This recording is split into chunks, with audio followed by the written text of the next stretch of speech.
want to let every woman here know the power that's in us.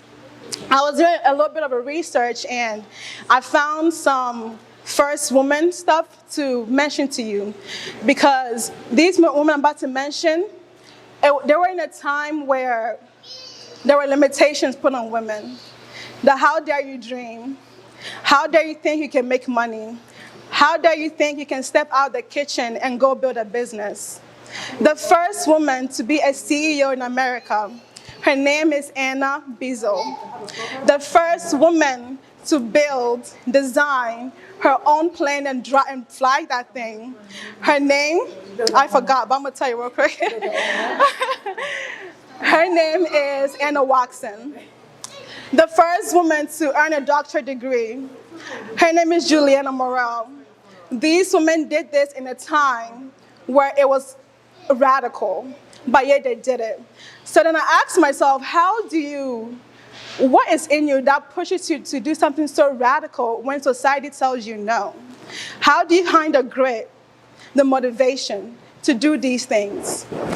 So now when I think about the creation of women, it's very vast. Our mission and the reason why God even made us, I can't pinpoint. I really want to find out, but I can't figure it all out right now. But there are two things that I came up with. The power to multiply. When you hear multiplication, it's usually give a woman a house, she make it a home. Give her a seed, she make a child. Give her groceries, she make food. But then when you really think about it, it's actually, there's little things in there that we tend to look past. I bet you right now in this room, before I came on, the show started, one of you guys went up to somebody and said, "Where did you get that hair from? Who gave you that address? Shein, send me that link." You multiplied that. You multiplied the information that was in you. Is that information love or is that hate? And that's something that we multiply as women. Another thing too that I realize is we have the power of our story. A lot of the women here, every single one of them on the panel, were attacked somewhere and somehow when they shared their story. Why? It's powerful. What you go through, what happens to you, the cards God dealt for you, you may think this is not what I'm meant to do, I'm doing life wrong, but that's your power. Every woman that's going to come up and speak to you, they went through molestation, abuse, divorce, getting beat up, having the kids taken away from them. They went through everything possible that you can think will not even happen to you. They went through it, and yet still came out with shining bright colors. And because they have the courage to share the story, a lot of you has come to me and said, "Nana, their story impacted my life." Why? Because it's powerful. I want us to know, no matter your story, no matter what you go through, no matter the hardship, don't shut up. No matter how hard people may tell you what you're talking about don't make sense. Those people, let me tell you about this lady. The first lady to be a deca-millionaire. I don't know if y'all hear me, a deca-billionaire. A whole lot of zeros on her check. How did she get to that point? She heard a whole bunch of no's. She heard, "Don't do it." She heard, "This is not for you." She heard everything you hear in your daily life, but she did it. And somehow, some way, these women, when you Google them, they're in history. How are you going to make history? Another thing that I want to talk about is why empower her? Why are you here? What you want from me? What am I going to give to you? So the vision of Empower Her, I want to create a sisterhood just like this. I came up here crying because this is exactly what I envisioned. I didn't know how it would come out to be, but it's exactly what God says is going to happen. Amen. I paid her to say amen. This is exactly what I want to happen for us, sisterhood. It's very easy to be in competition with the woman next to you.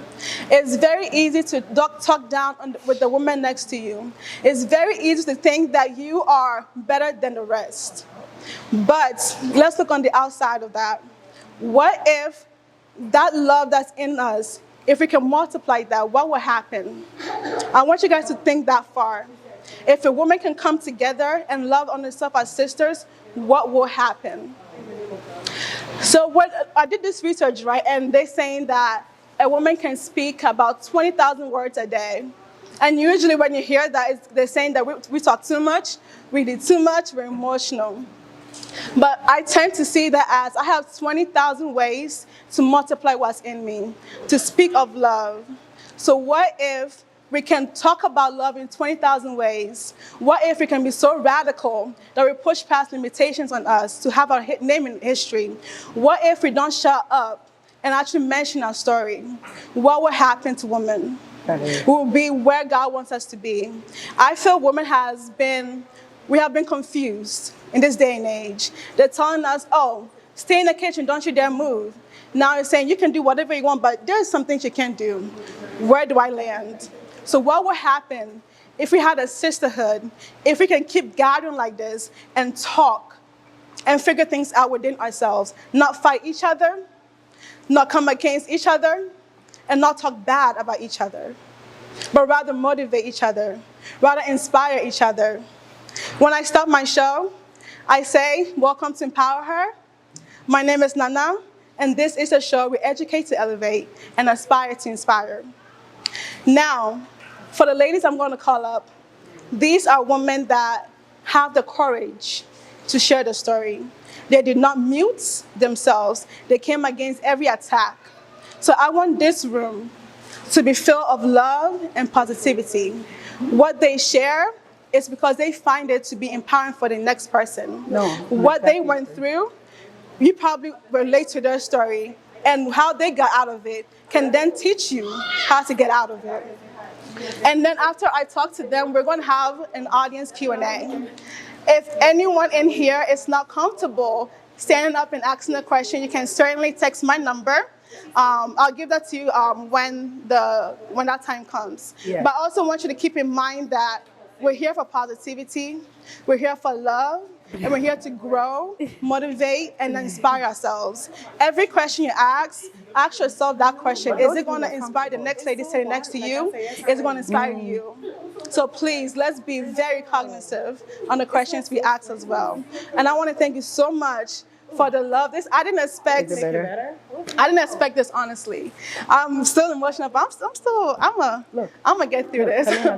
So ladies and gentlemen, the first woman I want to call, I met her a couple years back, but the first time I ever saw her face to face is when I interviewed with her. And in her story, I titled it Abused, Not Broken. She actually has a book called that, Abused, Not Broken, I'm Still Standing. Because this woman endured 18 years of being abused by her husband who was a pastor. And yet through that, she still shines like a diamond.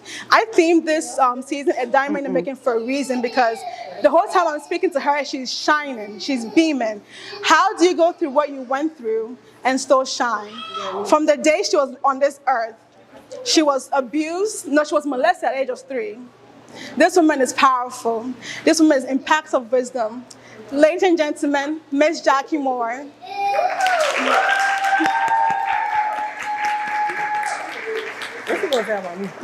Thank you.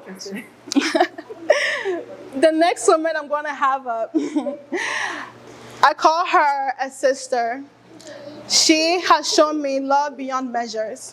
From the get-go that I met her, she didn't show me no restrictions because we haven't been friends for a long time. She's a therapist for everyone around her, One thing I used to say around her was, what's your trauma? Because if I can find out what my trauma is, she's going to solve it. She can talk you down to the bits and points where you're going to be like, oh my God, I forgot this. Now, this woman had been attacked in many ways. She had a tough childhood.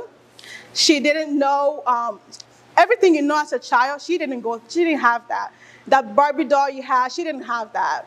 She had to be a grown-up by the age of, I believe, 7 or 8. She was touched. She was confused, she fought, and she became who she is today.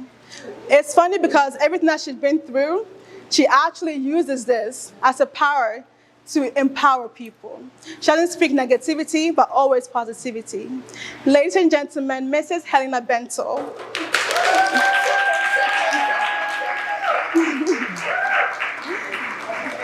Are you going to give me a hug? Hi, everyone. The next lady I'm going to have up, if I'm going to sit in her chair for her to do my hair, I don't get up without a conversation because she knows how to tell you what to do. She knows how to be your boss. She owns a whole salon. How does a mid-20-year-old woman be a boss like her? With all the no's she's got, with all that oppression she's got, how do you, in mid-20s, not 30 yet, she's not touching 30, but yet has her own salon, but yet knows how to maintain herself as a young lady? I can grab so much wisdom from her because she's already done it. And this lady here tonight is going to teach you exactly how she does well at being a boss babe. Ladies and gentlemen, Miss Maria Asare.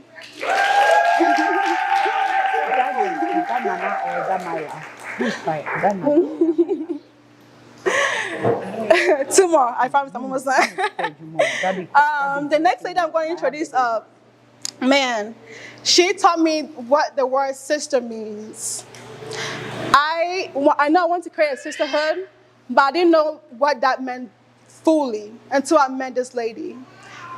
From the get-go, she called me sis, sis, sis. And I'm like, does that come with responsibilities? God, I don't really want to play that role right now. But she showed me that you don't have to put up a mask or a face to be a sister to somebody else. You can just love on them. She also is in her mid-20s, but doing the damn thing. She's making it work for herself. She owns businesses. Sis. You know, y'all feel me? She owns businesses. She makes sure what she has accomplished is going to be something that is empowering people. Everything about her is empowering. Now, one thing about her story is we talked a lot about self-worth, and this woman, I'm so excited because she's going to teach you how she got there. Ladies and gentlemen, Jasmine Van Judah.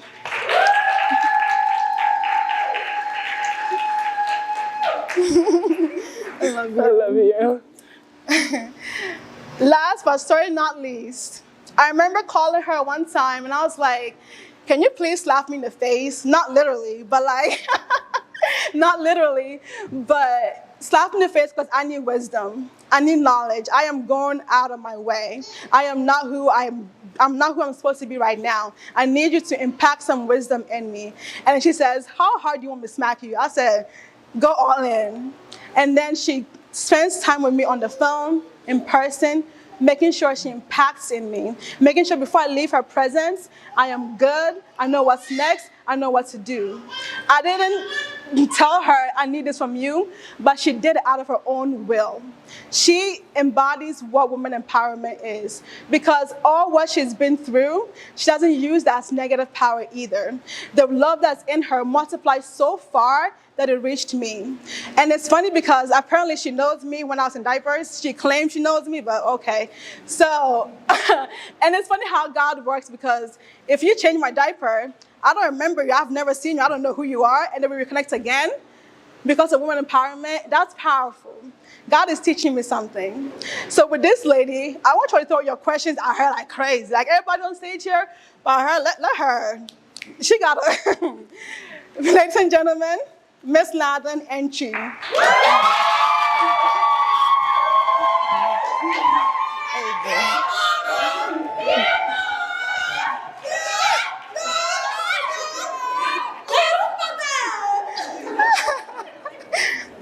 That's her daughters.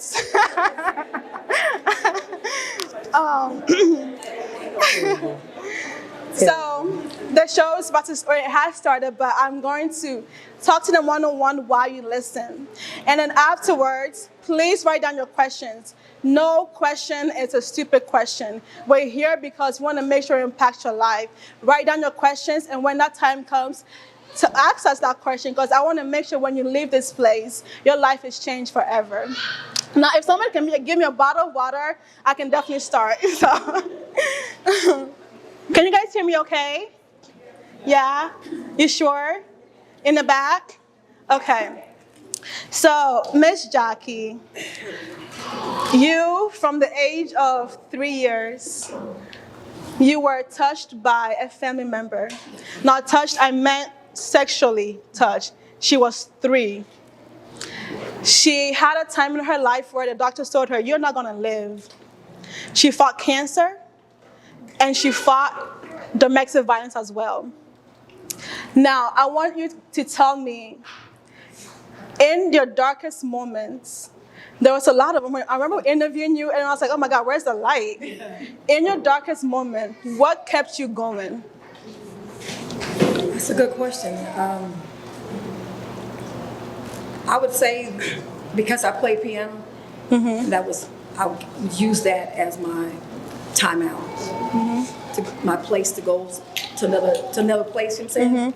Yeah, because there was a whole lot of darkness. I don't even know. Even I'm trying to remember some good times coming up, and there was not many. Okay, so I don't know if you heard her, but she was saying that what kept her going is because she played piano. That was a gift God gave her at the age of 3. She heard a song on the radio, and a 3-year-old little girl was able to copy that song on the piano. That's a gift God gave her to escape the dark times. And I feel like with your story, it kind of shows us how God gives us the tools to get through what he has want us to go through. I think of the story of, I believe, Joseph, when he was going through the hard times. In the Bible, he mentioned how God equipped me with mercy and love. So though he was in the prison, though he was going through all that, everything happened to him, God equipped him with mercy and love. And I believe so strongly that your story embodies that, because in the dark time, God gifted you to help you go through that darkness. Absolutely. Now, as an older lady, because you have much more experience than me right now, I want you to advise me. If I am somebody going through something as a young lady, what will you tell me? Going through as far as? Any dark times, yeah. I would say the first thing you need to do is to have a strong relationship with Christ. Without that, you're not going to make it. There were times when I didn't even know that Christ really loved me. But then God reminded me that I'll never leave you nor forsake you. And I have never left you, even though you've gone through this time. I still made it through. I'm still here. I'm still standing. Yeah. But there were times that I wanted to fall. There was times I wanted to give up. I tried suicide 3 times, but I'm still here. She tried suicide 3 times, but God. I'm sorry, continue. I had to make sure they heard that, because I was talking about that the other day, and I'm like, I now deal with this with a prison ministry, and I deal with about 45 to 50 women a week in a Bible study, and I told them that in order for you to get through what you need to get through, you have to realize who you are. Back then, I didn't know who Jackie was. I had been told all my life that I should marry a pastor, and that's what I did. The first thing that came in that looked like a pastor looked good. Yeah. But the pastor was not me. I married him, but he didn't marry me. See what I'm saying? And I realized that I need more. I deserve more. This Jackie here wouldn't have went through that. But I had to go through that in order to get the man that I have today. Period. So let's talk about that 18 years that she said, Let's talk about that 18 years that you were in a relationship with this man. At what time did you decide that, Jackie, I gotta go? There were many times that I wanted to go, but it wasn't until a friend of mine, one friend out of all the different churches and stuff that I played for, all the folk in the church, over 200 members that were in the church, no one came to my rescue. Wow. No one said, hey, what's up? Coming to church with black eyes, and as you know, you cannot cover up a black eye. I don't care how much makeup you have on, it's still there. And the broken arms and, all the different things, and losing 80% of hearing in my left ear and 60% hearing in my right ear. All of that still wasn't enough. It wasn't until my girlfriend, Dana, who is a minister of God now, said, Jackie, I need to come get your kids. I want you to watch this movie. I'm like, a movie? Really? I'm going through all this, you want me to watch a movie? She said, please. She didn't know how to reach me because she felt like I had been so caught up in being a pastor's wife. Because there's this logo that, it comes with all this pleasure, but it doesn't. It comes with a lot of displeasure. And I had to realize that when I finally did watch this movie, it was a movie with Jennifer Lopez, and it was called Enough. And I watched the movie and I saw myself. I got mad. I mean, literally, that movie was the reason that I left. I did everything Jennifer Lopez did. I started kickboxing. I started I did everything she did. And I finally started realizing, you know what, I'm done. So when the next time he came at me, I was ready for him. Yeah. I love it. I'm going to move on to him because I feel like, we got to get this conversation going. So she's not feeling well, but she's going to talk anyway. So your story, we talked about your childhood a lot. You didn't have an easy childhood. And I believe you have every reason to be the opposite of what you are today. How did you become who you are today with what you've been through?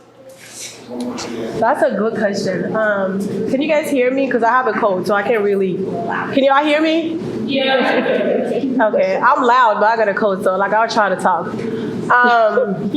Good question. So, I think I knew what I wanted in life, and I just knew that I didn't wanna, because I've seen a lot of people going through what I was going through, and I saw the end goal, or like you said, I could have been the opposite. I saw the opposite, and for me, seeing the opposite, I'm like, I don't want to be like that. So while seeing the opposite, I was working or walking towards the opposite, what I didn't want in my life. So I'm seeing because you've been through all this, I'm just gonna start being around, sleeping around with men. The outcome wasn't appealing to me. So I'm just like, I don't want to. And then one biggest thing was my mom. That lady was doing everything in her power to make sure that, she didn't have because I came from a broken home. She didn't have enough. My dad was the one that had the money. And she didn't want my dad didn't want us to live with my mom because, when the money comes, she gonna get some. So he didn't want that. So me just seeing her going through everything, wherever we go, wherever they would take us, which is me and my siblings. If they send us to a different town, she gonna try to find where we are and try to come there.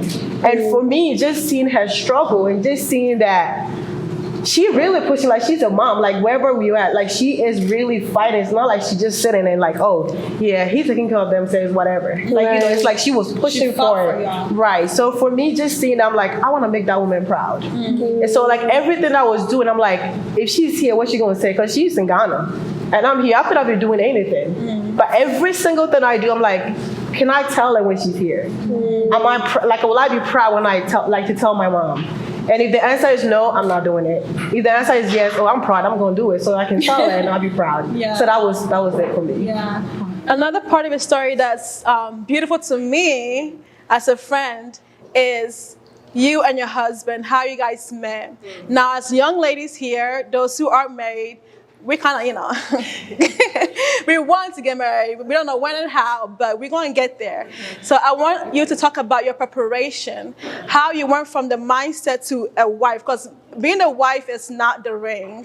It's not the man coming into your life. It's a mindset. It's how you carry yourself. It's what you're doing for you, your community, as a Proverbs 31 woman, So I want you to talk about your preparation before you even met your husband.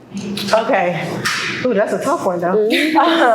So I think if you want to get married, whatever you want from a man, you have to be that. That was my thing. So I didn't just get up and got like him. I came from a relationship that I was being cheated on. I was settling for that. But once I got out of that, I was like, you know what? I think I'm worth more and I deserve more. So I took a whole 1.5 year break. It was meant coming, but I'm I don't want to talk to you. I need time for me. So it's just me taking time to get to know who I really was, because I thought I knew myself. But that 1.5 year break, I was like, I didn't even know who I was. You know, because if I knew who I was, I wouldn't stay for that the years that I stayed for. And I'm sorry, the years, you know. I wouldn't stay for that. And I stayed for that for like 4 years. I mean, at least in my head. I don't know how long he dated me for. But I thought I dated him for like 4 years. So like for me, it was like taking that time to get to know me. Like it got to a point, I love me. Like I love to hang around me. Like, you know, whether you come to my house or not, like you hang around me, like I enjoy my own company. So like me meeting my husband, I'm like, I knew exactly what I wanted. Because you gave it to yourself.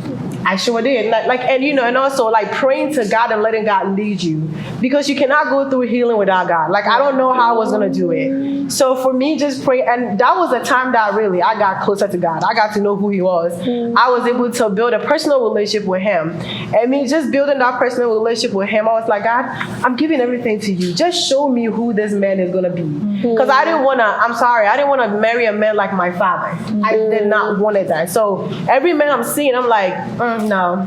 He remind me of my dad, no. So, you know, but it was me making that choice. But when I gave it to God, I'm like, God, show me who this man is. Show me, like, this is how I want to be treated. And I told God exactly what I wanted. I know a lot of times they tell us, oh, let God, like, you know, tell God, let your will be done. Let God know what you want. Tell Him, make a list, like from height to whatever. Let Him know what you want. I told Him, I told Him down to, you know, how it's supposed to be packaged and everything. I did. I told God every single thing. Like, this is how I want it. And He gave me that and even more, like, than I deserve. So it's like just going to God and preparing yourself. Take a break. A lot of young people just like jump from relationship to relationship. Like, take a break. Let yourself breathe. Like, you know, get to know you before you move on to the next person. I love that. So this part is just funny to me because it speaks of God's glory, God's amazingness. There's a point in your story that I remember you told me. You said you were testing God because the man looked good. The man looked like what she wants, but is it from God? So she tested God with this thing. It was the time and whatever. I want you to talk about that because. Girl. So I was dating 3 guys, and when I say I'm dating, let me finish, y'all. When I say I was dating 3 guys, I wasn't doing anything sexual with them. I was getting to know them. That's dating to me. You can date as many as you want. Just don't, don't put all your your egg in one basket, whatever. Like, I was dating them. For me, it was like me getting to know you. I mean, I don't know how many girls you're talking to. Why should I talk to just you? You know. Period. So I was just talking to like 3 of them, and they all knew it wasn't just you. So you better play your cards well. You know, he knew that it wasn't just him. He knew like it was multiple people there. So for me, it was just like I was like, God, I need to know, because I'm very stubborn. So I need to know, God, you got to talk to me. I need to hear your voice. I need to know this is the right man. Because my husband, he gave me a tough time. Like, I'm like, I'm really being patient for him. Like, who is he? Like, who does he think he is? But I was being patient with God. I was letting God choose for me. So what Nana was talking about, I test God. God is a God of, I call him a show boy. Like, he will show off. Like, God show off. Like, if you test him, he gonna tell you that he's the God. You know what I mean? So for me, I remember when I was talking to my husband, like, if my husband was a girl, you would say he's stuck up, because that man. But anyways, it got to a point like you would try to text him. It's like you the one that's forcing to talk to him. Like, who does he think he is? Like, I have 2 other options. So I'm like, God, but I felt peaceful. I felt like peace when I talked to him. So I'm like, God, listen, one of the tests that I test God was, I'm not going to test this man for 2-3 days. If he don't test me, I'm done. And I'm like, God, I'm going to wake up. By the time I wake up, I want him to text me by 8:03. I would never forget. 8:03 a.m. I was specific. I said, that's how I'm going to know you talking to me. And it's so scary. When I woke up and I'm like, damn, God, I didn't know you were going to scare me like that. 8:03, he texted me. He said, hi, good morning. I'm like, there we go. I was excited. I wanted him, but it was like, God, is it him? So that was like, I was very specific. So like, don't be scared. Be specific. Let God know you've been serious. Like, you in a serious, like you trying to be serious here, and he would take you serious. Like, so I was very specific with that. Yeah. Yeah, I love that because how on earth 803? It could have been 804. It could have been 803.59 and it's still off. But exactly for her, that's how God spoke to her with her marriage. Miss Maria, now with you, this part of your story, I want to learn. I want to be like you because you are such a go-getter. You own businesses. You do a lot for yourself and your community. You do a lot as a young lady. And in the journey of becoming who you are today, you mentioned how you took a pause. I don't remember the verse you mentioned in the video, but you said, God said, be still and know that I am God. And you were still. And the funny thing is, after that stillness, that's when everything started. Exactly. So I want you to talk about how to be still.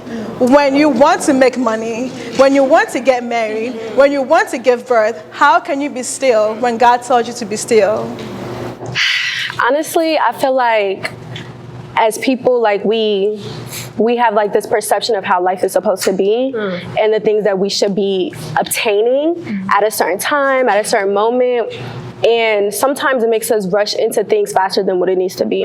So what I'll say is, like, once you're in a position where you feel like everything you're doing is not working, that means you're not doing the right thing at that moment. So in my opinion, like from what I went through at that moment, nothing was working.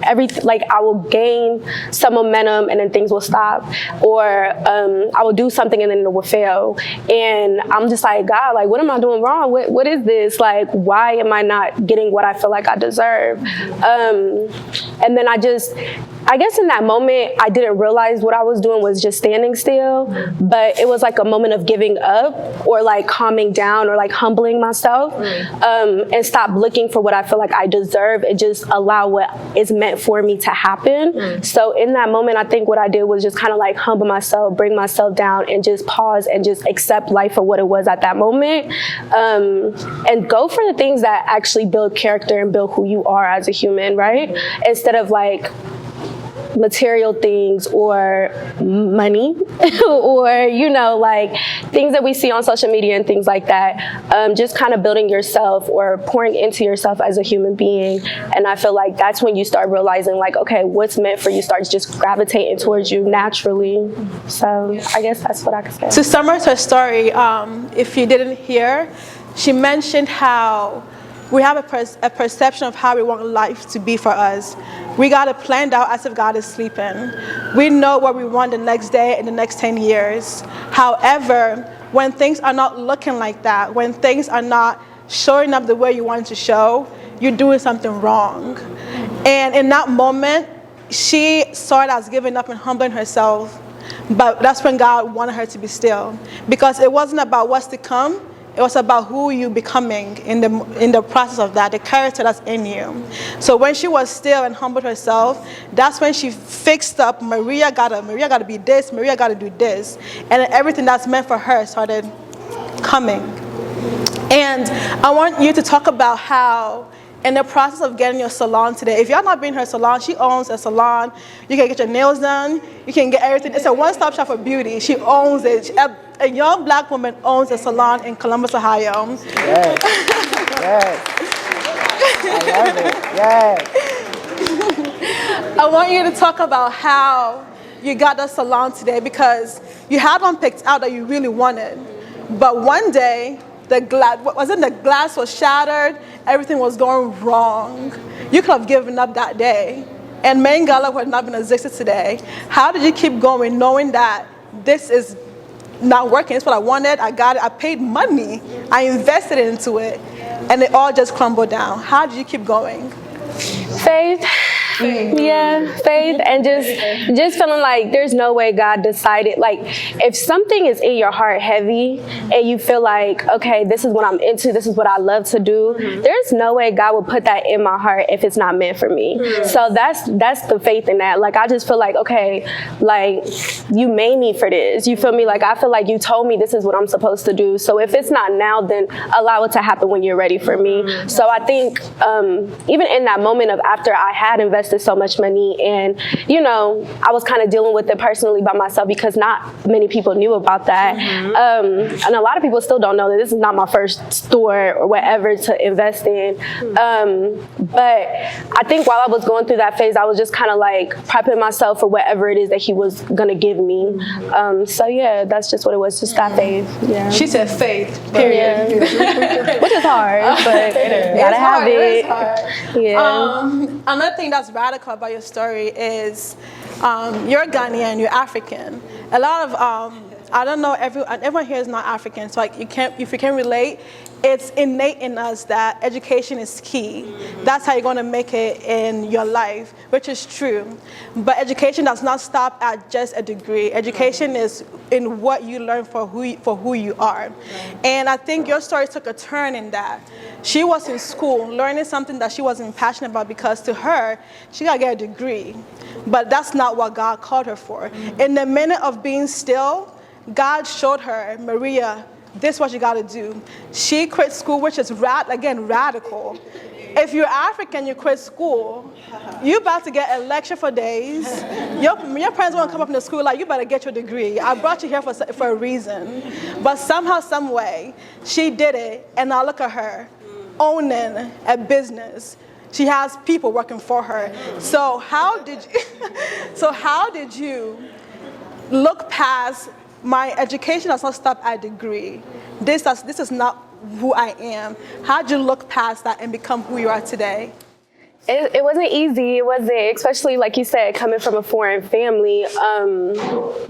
You know, foreigners, they go for what they didn't have back at home. And education wasn't easily acquired back home. So that's all they do know, right? So, sorry, my voice, y'all. I'm quiet. So, yeah, like education is just something that's not easily acquired back home, like in foreign countries. You have to pay for it, right? So most of our parents' prime, whole purpose of coming out here is to allow us to have what they didn't have, which is education, be prosperous and things like that. But I feel like in my head, what I was thinking more so is for foreigners, naturally we're hustlers. In our hometown, home countries and stuff like that, what most of our parents did was sell, build, create. We're hustlers naturally. So I just found it kind of weird how they didn't know that you could do that to create a life, a career, or whatever. They didn't see that. They only see education as the way. So it was definitely hard because it's you're taking the courage to do what you want to do, but at the same time you got to kind of let someone believe in you or kind of push them to believe in you. But I think, like I said, it was a point of just grasping myself and taking time to figure out who I am. I love my parents, I love my family, love where I came from, but who are you and what do you want to do and what do you feel like you're capable of doing? And I feel like that's what kind of got me to get to that point of just saying school ain't for me, this is not it. I'm gonna just keep trying, but it's not for me. So let me try this and see if I could really do this for real. So that's what it was. So that doesn't mean quit school, I promise. For her, she had to have the confidence and courage to see past that because she was called for more. Some people, you're called to be a doctor, please go to school. Because you're called to be a nurse, you gotta go to school. It's who you are, what you're called here to do. So don't think, oh, she quit school and became, making a lot of money because, it's who you are. When you're still enough, God gonna tell you the next move. So thank you for that. Miss Jasmine. So with you, I want to tackle this because it's something that every single lady in here is either going through, been through, or it will come. Self-worth. That I am worthy of it. That this is, are you about to cry, girl? Don't. Because you're going to make me cry again. I want you to talk about self-worth. how you found your self-worth because you had a miscarriage. You lost a lot. You were homeless. You found yourself in all of this. How did you find your worth with nothing given to you? Back to what she said, prayer. And because going through that season, all I had was God. And all I had was prayer. And one thing I can always thank God for, my grandparents always instilled in me was God. So through all of that, I was recently talking to my mom about my miscarriage. And she was talking to me about a woman that had 19 miscarriages, 20. And I said, I almost lost my mind with just one. Can you picture 19? And that was the moment I realized it was God. Because when I was going through all of that, I didn't have anybody that I could run to. So all I could do was just trust God and know that I'm in this season for a reason. And the moment I get out of this season, there's greater things. I always tell people there's always light at the end of the tunnel. Trust me, there's always light at the end of the tunnel. So for me, it was God, and it was just prayer. That's all I had to. And there was a season like her, it was be still. And that season, it was hard. Because I'm watching all my friends graduate. I'm watching all my friends make it. I'm watching people that I grew up with, succeed, and some getting married. And in that moment, that was when I went homeless for 5 months. And I'm sitting there like, God, when? But all I had, there was a moment, and there was a moment God also was silent on me. And so I was listening to a pastor, Joshua Selman, and he said, sometimes in God's silence, he's preparing you for something greater, Amen, thank you. No, but I realized that in God's silence, I was able to gather courage. I was able to learn to trust people and depend on certain people. For me, I got this, I can do this. But in that season, I was able to open myself up. In that season, I was able to learn, like she said, education is not always in school. I was able to learn new things that if I had it easy, I don't think I would have learned. I was able to respect people in a different way and honor people and see people differently. Like you'll be walking by a homeless person, but I see the homeless person, I see something else in them, and I always tell, I think Helena and we always talk about this. I'll see a homeless person, I'm like, no, they're not just homeless, there's something. I see people differently now. When somebody comes to me about, they miscarried or something, recently at our church, I saw a lady ran down outside, she miscarried. And I went to her and I asked her, and she was like, yes. And now I can kind of relate with them, so I can at least understand their pain. So for me, during that season, I know it was God preparing me for something greater, and maybe using my story to help another person. So that's how I went through it. With all that you said, when I thought about self-worth, so just now, I realized self-worth is not just for you. No, it's not. I didn't know, so just now. It's not. It's not just for you. You find your worth and expand that, like how I talk about multiplication. Now you can relate to people in different measures and different levels because the worth in you is for them. Yeah. I love that. Another thing I want to talk about with you, confidence. I don't even know how to ask that question. Like, where did you get your confidence from? During that season as well, because Hold on. You got your confidence when you were homeless? No. I think, so I started gaining weight in high school. I think senior of high school, I started gaining weight really bad. And I didn't know what it was. Not knowing years later, I found out it was PCOS. But when I started gaining weight, I didn't know what it was because I wasn't big. And I won't say I was small, but I know I wasn't big. So I started gaining weight, and everybody was pointing it out. Oh, you're fat, you're ugly, you're fat, you're ugly. And mind you, I was battling with being dark skinned already. And then having to add being fat to it, it was hard. But then I'll also say during the season that I had to be still, it was the first time I looked at myself. At 23 was the first time I looked at myself and said I was beautiful. And this was years. Because when I was younger, people called me conceited, right? I like to put out there that, oh yeah, I'm cute, But deep down, I didn't think I was beautiful because I wasn't hearing it from anybody. It was either being attacked that, and I was hearing it from people that were supposed to protect me. People that are supposed supposed to shield me. So it took me a long time. But during the season of being I was alone. You know, who's going to tell you're pretty?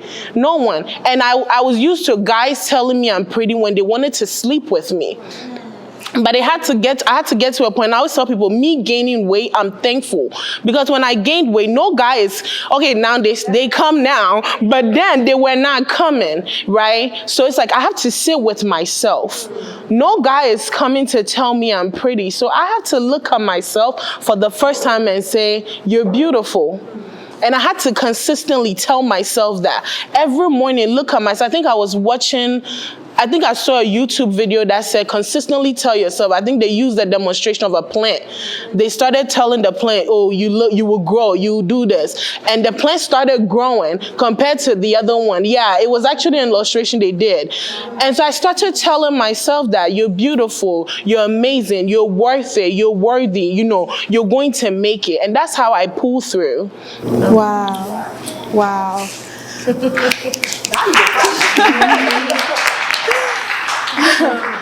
Hey, Miss Nadlin. Hey, baby girl.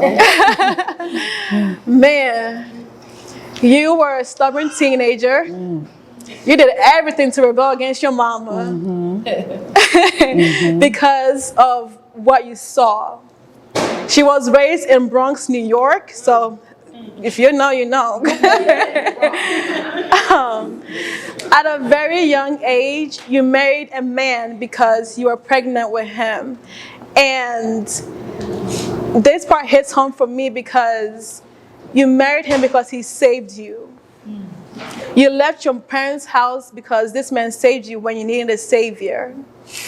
I want you to talk about how you went from that to being your own savior today. So first off, I'm loud. I don't even need the microphone. I am so proud of this young lady sitting here. God. So before we go, and I go and tell my story, she thinks she's over here empowering us and doing all of this stuff. I am so proud of you. As a mom, it gives me so much pleasure to see the woman you are becoming. And with our stories, you get better and better every day. And I love that. So I love it all around. I'm sure your mom is proud of you, your dad is proud of you, and I am doubly proud. So also pardon my loud kids for saying all the loudness you heard. Those are my kids. They don't know how to act. I think I raised them right, but who knows? I don't know. They don't know how to act. I rebelled so many times. I mean, I said it in my story. Rebellion was all I knew, and I wanted to do that. In the Bronx, I was jumping through fire escapers, going out doing the most. And you know, when I got pregnant, so the year I got pregnant with my oldest daughter, it was like my high school year, blah, blah, blah. I was getting ready to go. I had the scholarship, and here I was telling my mom I was pregnant. And my mom is looking at me like, what you about to do with that child? And my ex-husband at that time said, we're gonna take care of her. We're gonna do this. And it felt like a rescue. And it felt like he was the only person for so long that could hear me and that could see me. And he worked hard at it. You know, I give him credit till today. He worked so hard at saving me constantly, consistently. And I felt like he saved me. He took me out of that situation. I had the child. He was there with me. He never left my side. And for years, I did not think I was going to be able to live without him. Right? So when things got bad, my friend Akia is here. She's gonna call me out, but she kept telling me every time I said I'm gonna leave, she's like, "Girl, you've been leaving him in your mind for 20 years, girl. I'm tired." And I kept saying I'm gonna leave, but I couldn't because I didn't know how to. He saved you. He saved me. Life with him did not make sense to me. I didn't know how to do that, especially for my older people in the house. We don't do that. When marriage is bad, you stay. Even when, no matter what, as Miss Jackie was saying, you stay for your kids, right? Isn't that what we do? We stay for the kids. And I stayed. And I knew it wasn't going to get easier, but I stayed. And I remember when I first left, like the official left, not the one in my mind, the real leaving. I remember saying, I couldn't sleep. I didn't know how to sleep alone. I had done this every day consistently for so long. I say, yes, it was definitely God that pulled me through a lot, but it was the support of my kids, my closest friends that held me together. Because when I didn't have $500 to pay for something, my girl was out there like, hey, I got you. When I didn't have money to pay for my daughter's driving school, she was like, I got you, you know. And those are the moments that I remember. When I sit back here, those are the moments that I remember that now, that got me through. Listen, surround yourself with good people. Ain't nothing wrong with that. You got to find them. Now, don't just pick everybody and surround yourself with them, but surround yourself with good people. The people that's going to love you even when you are at your lowest. The people that's going to love you even when you're dirty and sloppy. When they know you're not making no type of sense, but they still love you through it. And God brings you those people. So when we say God, we got to see, because God is not, we don't see him every day. We don't, he's not here, but he is through people, through behavior, through things. So I say that I saved myself through God, but it was definitely through people. It was definitely through actions of, you know, people saying, I got you. I'm going to take care of the kids today for you. I'm going to pick the kids up from school. I'm going to do this. Because, boy, I had 3 daughters. Y'all don't know nothing about 3 girls having their period all at one time. Don't none of y'all know that, about that. Back to back to back. Everybody has an attitude in the house. That is madness, is what that is. But however, I got through that because I had so many supportive people that were God-given, that God brought them to me. Yeah. So, your savior, what's funny is you bought your own engagement ring. And in our tradition as Ghanaians, we have cloths we make our dress out of and gift it out. She bought that for herself. So the man didn't even marry her, she married the man. Because she has to glean on her savior. She had to make sure you don't go nowhere but save me. You saved me, where are you going? And I want you to talk about that. Why you take that step, that boast? It was bold, but you know what, ladies? It was bold. Don't do that now.